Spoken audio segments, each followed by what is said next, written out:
ஒரு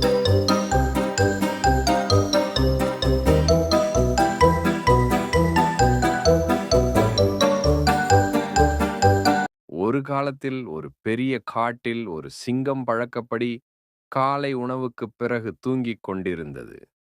ஒரு சின்ன எலி அந்த சிங்கத்தின் மேல் தவறி ஓடிவிட்டது. சிங்கம் விழித்து எழுந்து கோபத்துடன் எலியை பிடித்துக் கொண்டது.